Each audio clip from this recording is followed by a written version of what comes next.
everyone, it's Andy from Hobby Headquarters.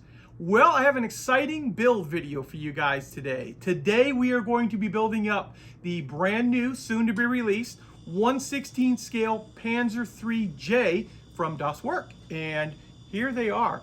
Now, this is the actual true production model. The one that I built up about a month ago was the actual, just the test shot, and that was strictly to make sure everything fit together. This is the true one. This one has all the welds on it, the fender detail, all of that kind of stuff on it.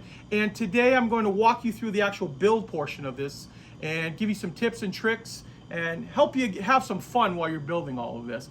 Plus also, you might notice I have two of them right here, and what happened with that is I had a lot of parts because they sent me multiple kits, and I took my production or my test shot, I should say, and stripped it down of all the parts that were not correct on it and put those on it too. So I have two kits to paint when it comes time to do part 2 of this video on painting these ones. So we've got them both right here. And we'll talk more about that later on in the video, but very excited to show you this. Just real quick too, you might notice that the wheels look like they're floating off the ground, and that is because the outer rubber is not on there yet. It's just gonna be a lot easier to paint if you don't attach that. And the way it's designed, it's all separate, so it makes painting a lot easier. So also, you can pre-order these right now on our website, andyshhq.com. If you live in Europe, it is andyshhq.eu, and January 31st is the cutoff for the special introductory price that we have on these. So if you're interested in something like that, take advantage of the special price that we have going on it. So very excited to share these with you. So let's get started.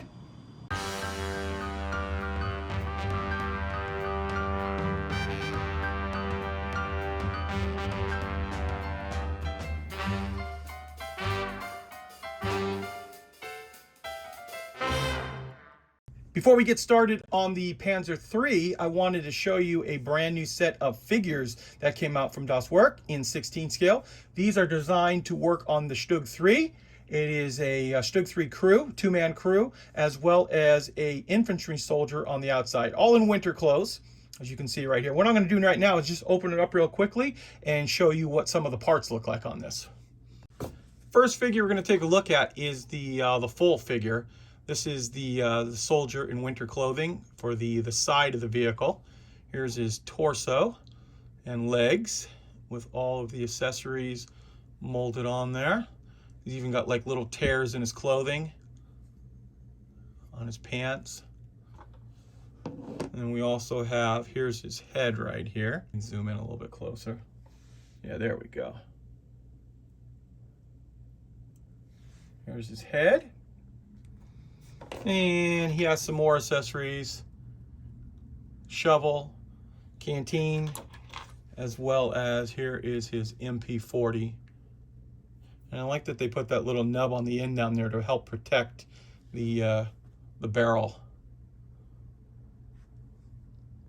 And here is the other figure. These are, you get 2 3/4 figures. And here is what the head sculpt looks like on him. Looks pretty good. Now, this set is available right now. It is actually in full production. We have them on our website, and you can order those anytime you'd like. And hopefully we'll also be getting a set for the Panzer III as well when it's released in April. Okay, before we get started on building the vehicle, I'm going to show you one of the first pages of the instructions here. And you'll see that you have to choose now which version you want to build. And we have A, which is the one with the North African engine deck and the short L42 gun. B, which is the regular standard type Panzer III engine deck. It has the L60 gun. And finally, C version is the L60 gun with all the Vor Panzer armor, which is all the bolt-on armor on the front of the turret, as well as the front of the hull as well. Now, the one I'm going to actually build is going to be a hybrid mixture between A and B. And what I mean by that is I'm going to build the one that has the North African engine deck, and I'm going to show you guys a picture of it right now, with the L60 gun on it. And if you look at this picture right here, you can see that the fenders are set up like the B version. It's got the L60 gun, But if you look on the back, it's got the, and I say louvers, they're not louvers, they're the covers on the back. They're going the other direction, which means it's the North African version. So we're going to do it that way. It's kind of like a mixture of the two. I actually even have another picture of one that's set up like that, and it has the Panzer armor on the front of the hull, not on the turret, just on the front of the hull as well. So obviously there's a lot of mixing and matching going on, but that is the one that I'm going to build for you guys today. Let's start off with the lower hull now, and with that we need to work on the suspension parts. We need to first attach all of these fixtures right here that'll hold the torsion bars into place, and they will get easily mounted right on the inside here. I'm going to show you a picture of the instructions right now, and you'll see what I'm talking about, how they go on. And now that you've looked at that, I've glued one whole side, or almost one whole side, I have to leave that last little cap on there, into place. It's just 3 little parts. The outside edge, which is this piece right here, this gets glued in just like that, and then you'll come back, glue this piece in just like this, and then finally you'll have the little cap here that'll get glued on over the torsion bar. But before we do that, I want to show you how this is going to go in. So we've got our torsion bar right here, and we're going to slide it in with no glue at this point all the way through, and then it is going to lock in to the other side here. And you only want to glue that portion of the torsion bar right there. Do not put any glue on the outside here, or your torsion bar will not work at all. And the way the torsion bar works, if you're not familiar with it, is we got to lock that side in, put an arm on here. And when the arm moves like this, it's actually twisting the entire, in this case, plastic, but in real life it would be a bar of steel, and it operates like a spring. So obviously we only want to glue that portion into place just right there. So what I'm going to do right now is, you've seen how we've gotten this whole side glued into place. Very simple. I'm going to go ahead and glue all of this side into place and put all of our torsion bars in there as well. Now I'm going to show you step 4. Steps 2 and 3 are kind of what I've already done with the inside of the suspension there. We've kind of explained all of that. For step 4, we need to start adding the outer portions of the suspension, including these little pieces right here, which you've seen on the instructions, go together by just adding that little rubber stop. And then what happens after that, they are going to get mounted into place just like that on the side of the hull. And there are 4 down the middle here. Now keep in mind too, when you build them up, there are a left and a right side of it, so try to keep those separate, making sure that the little blade portion of it, the little thin part, is always pointing towards the back of the vehicle, and that way the suspension arm will ride properly in there. So we'll get those glued into place. We also need to get glued into place these front portions. This has like the where the final drive will come out here, and that'll get glued on both sides of this vehicle as well. So I'm going to go ahead and get all of those little pieces glued into place right now. And now I'm just going around the side of the hull here and attaching all the little accessory pieces. We can also attach the top of the shock absorber right now, remembering not to glue this portion so it can actually still move. It shows in the instructions that you can build the whole piece as one, but it's actually kind of easy just to build it like this, where you'll just glue that into place, and there's enough play on the bottom, like on the suspension arm here, to actually get it to flow up into place there. And speaking of suspension arms, I'll show you this. What we're doing here is we're going ahead and building all of those up, and remembering to always put this little piece in right here. This is the spacer that keeps the road wheel at the correct distance on the track. And then on the other side of the suspension arm, we have to install the guides, and all of these guides right here, simple enough to do. All of the all the suspension arms have these guides, as well as the spacer on here, and that little groove right there rides in on this groove, and it just basically keeps all the suspension arms straight. So I'm going ahead and I'm going to assemble all the suspension arms like I just showed you. all go together the same. The only difference are 4 of them will have this little extra piece on top, and that's where the shock absorber will get mounted onto that as well, and like this one right here. And it's just an A and B part that gets glued together. So we're going to get the rest of those pieces all built up, all these suspension arms, and get all these other pieces attached on here as well. We've got one more bumper over here, and of course we have to get the side panel, the escape hatch, glued into place as well. And with all of the suspension arms built up, we can go ahead and attach them on. And this is the actual way that they'll go on. You won't actually see them right up on that groove yet, because don't forget the torsion bars are still in their full extended position. So what you want to do is just go ahead and glue those all, make sure they're nice and tight, glued on there and straight, and then they'll flex and move later on. Also, we've gone ahead and built up the return rollers.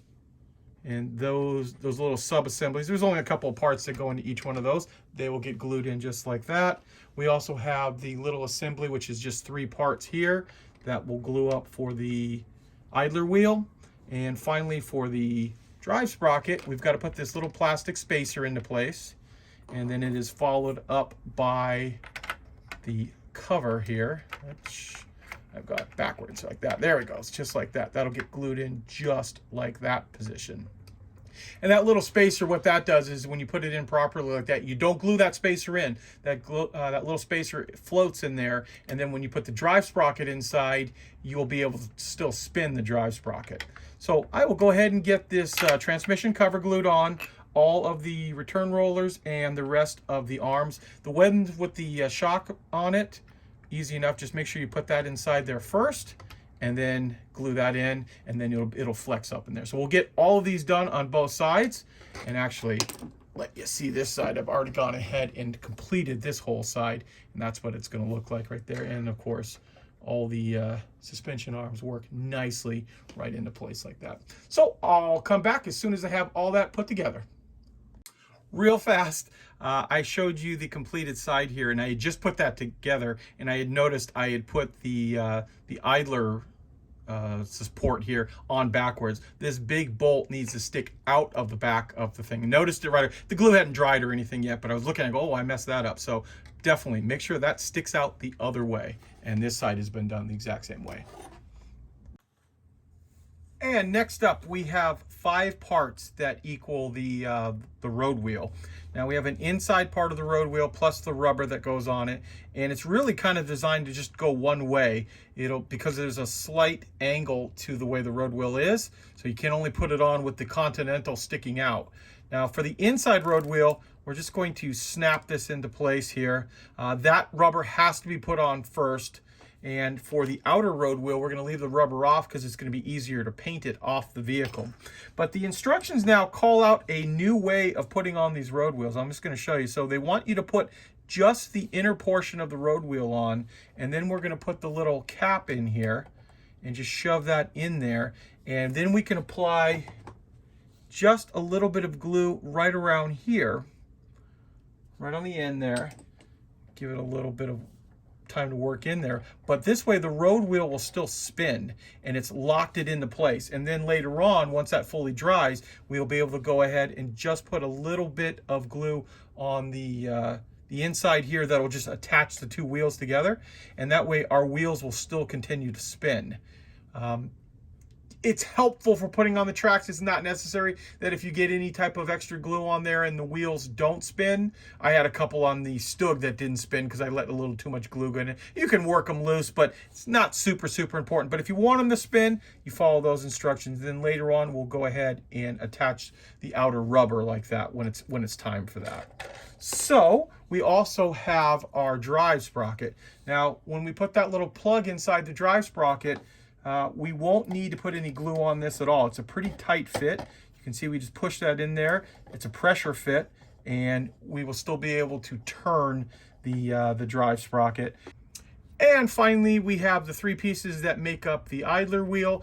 Here's that cap in the middle. These all need to be sanded and stuff, of course, and then that will get glued just like that, in a way that only the center hub part will be. That way it'll still spin as well. Although that one is really not that important to spin because there's no guide teeth on it. This is the most important one to have the spin.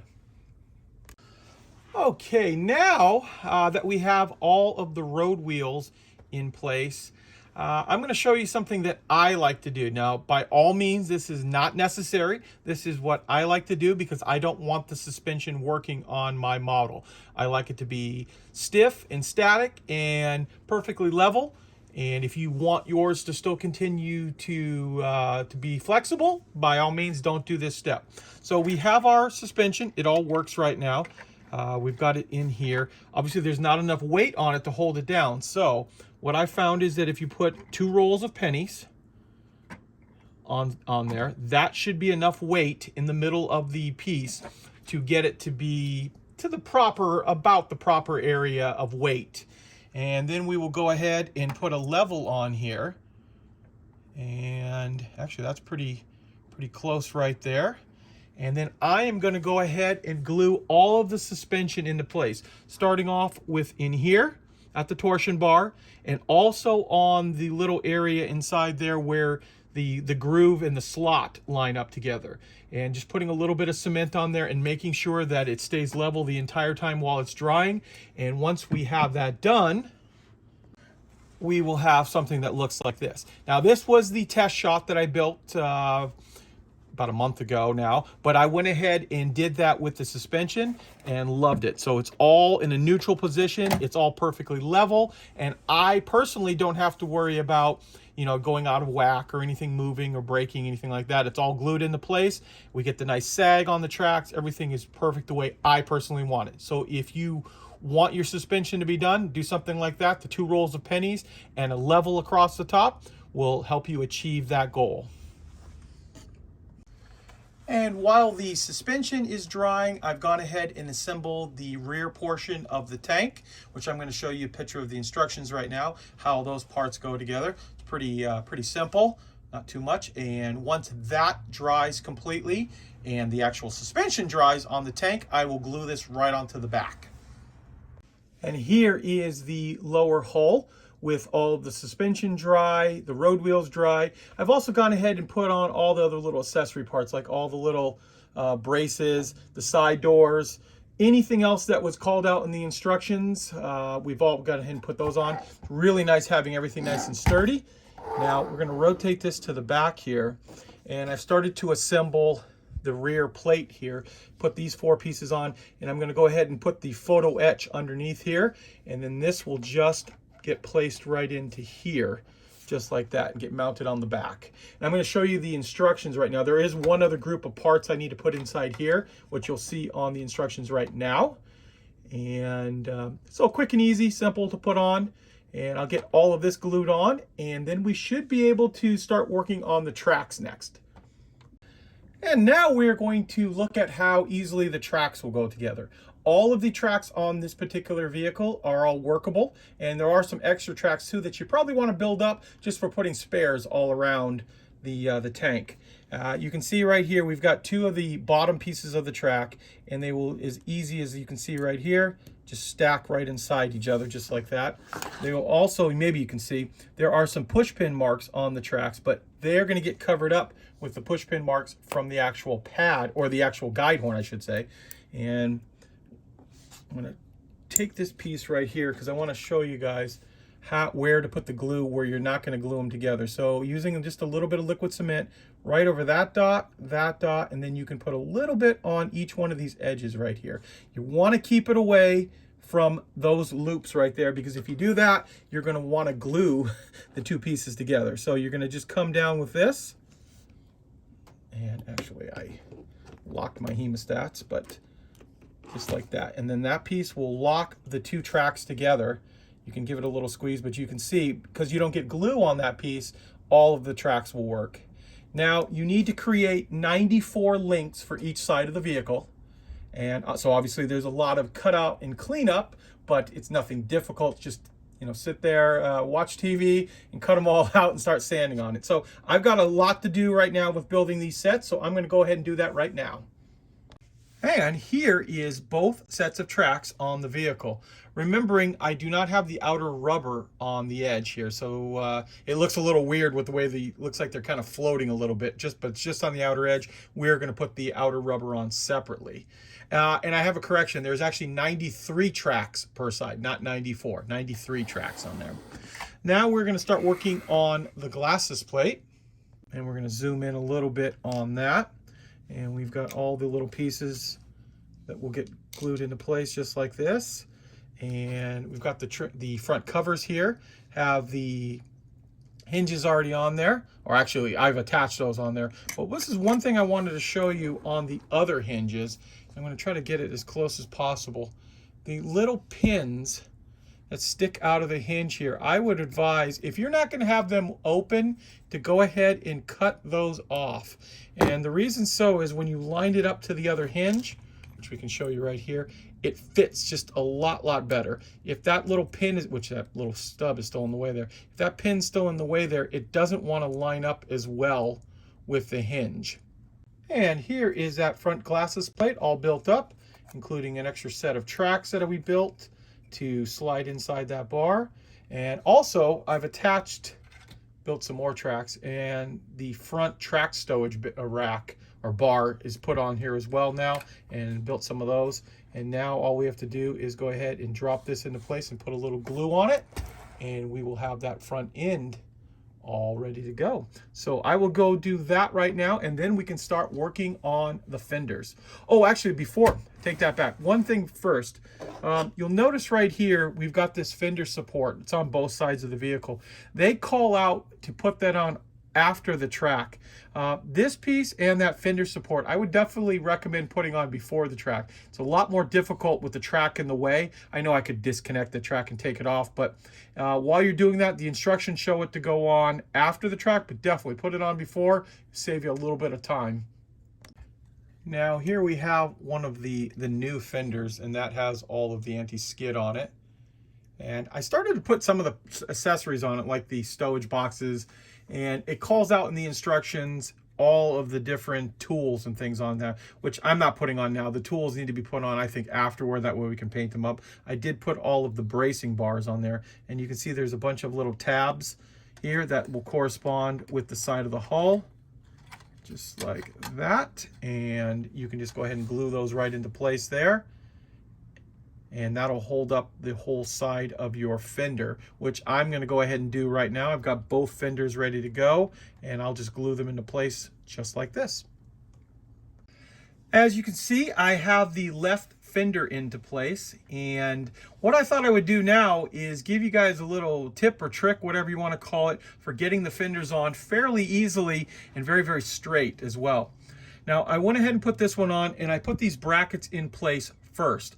I'm going to advise that you leave the brackets off for now until you actually attach the fender.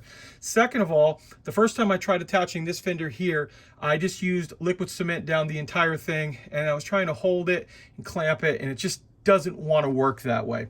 So let me show you what I think will be the best way to do it on the right fender that we haven't attached yet. First of all, you can use liquid cement right here because it's got a big flat spot that it'll connect to. So we'll put a little liquid cement right here. But for the rest of the way down, what I'm going to recommend is each tab and each slot, just using a little bit of instant super glue. Putting a little bit side in there and then using the kicker to seal that up. So you can hold it nice and tight, each one of these, just a little super glue inside of that, and then working on to the next one. And to the next one. And if there's a slight little bow in the hull, obviously when they pull this out, sometimes you can get a little bit of like a cupping effect on it, but that will completely pull it in, and you just work down the line, each one of them, and you'll straighten out the hull slightly, and you'll keep your fenders nice and straight.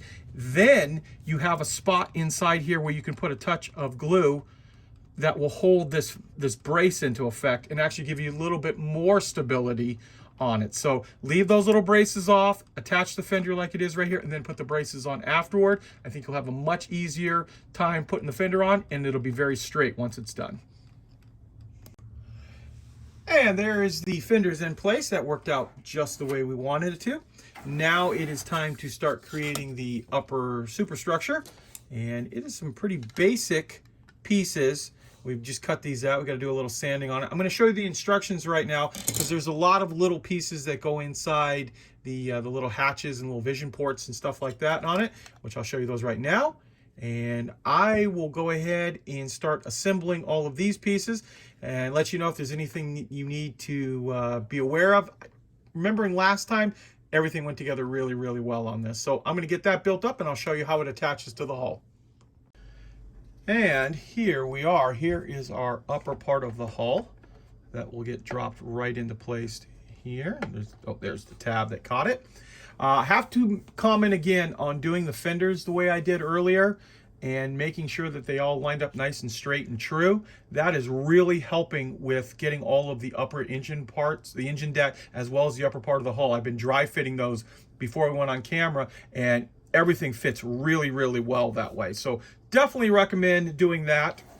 Now, I'm going to go ahead and glue that on in a moment there, but what I thought I would do first is show you the rear engine deck. Now, I'm going to be doing the North African one, so it's got a little bit different engine deck. And here I'm just holding one of the air intakes in my hand there. I do want to show you one quick thing first before we get on with that. There are 8 bolts, 2, 4, 6, 8 right there. You do want to remove those if you're going to put the photo etch on, because if not, it's just going to stick up around it and you'll be able to glue that right into place once you sand those off. Now, I'm going to show you here too. Once you get these air intakes glued on the side, this whole portion will just drop right into the back here. Fits very, very well. I'm going to show you the instructions right now that has all of the little parts that glue on here. It's not very difficult at all. I've already done it once with the prototype build, and this one here is just going to get glued on just like that. I'm going to go ahead and do all that off camera. We don't want this video to be an extra 30 minutes of me gluing on all those little parts, but it's pretty easy and straightforward. So when I come back, you'll see all of that stuff built up. Here it is. Here is the completed lower hull with the rear engine deck installed. Now, I did leave off a couple little things. These connection points here are the holders that attach the tow cables. And although this is a finalized kit, I didn't get any of the tow cables with it. I know they were producing them at the time. So I'm gonna have to either pull them out of something else that I can find or wait till they can actually produce them and send them to me. So I figured I'd leave that off for right now. Minor thing. I could actually put the actual holders on, which are like the eyelets for it, and then eventually just put the wire on. I just think it might be easier to do that all at once. So, taking a little bit longer than normal on this for one reason, and I'm going to show you to you right now, and that is because I decided to take the other kit, the prototype kit that I have, and kind of break it apart and put all of the corrected pieces on it. So what I did was, and this took a lot of work, I broke off the old fenders off of the prototype kit that didn't have the texturing on it. And since I had a couple of kits, I decided to take and put those on. So I went ahead. It took me about 2 days of sanding and filing and stuff to get it smooth again, but I was able to get the new fenders on. Now, with the old turret did not have the weld marks on it, so I'm going to build 2 new turrets for both of these here. One thing I didn't forget too, there were no weld marks on any of the upper part of the hull after I decided to go through all this work of doing the sides here. So I went ahead, and maybe I can show it to you, I've started to put my own welds all the way down the line here. So that was the only thing that was technically missing out of the upper part of the hull from the prototype. So the reason I'm doing all this is because I want to paint 2 different models. Now, they both have Africa Core engine decks, but I thought it'd be really kind of cool to do a 16 scale diorama in the very near future, and to have 2 of the vehicles the same way, you know, done up in North Africa, might be kind of a cool idea. Now, you'll notice that there's some Panzer armor on the front of this. I actually was able to find a picture of North Africa of a Panzer III with this armor on. It did not have the armor on the turret, but it was a North African one, so I figured I can definitely leave that the same way. I'm going to show you a picture of that right now. And you can see that it has the bolt-on armor on the hull, but not on the turret. And now back to the real ones, or the models here.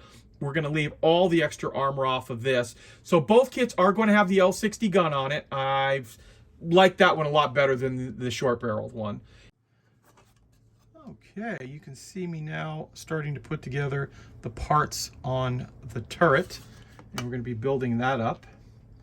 I won't show the entire build of the turret here, and the reason so is there's a lot of tiny little parts which are kind of a pain to have a camera in your way, basically, that if you're trying to get them on and trying to work with both hands and the camera in the way, kind of messes you up a little bit.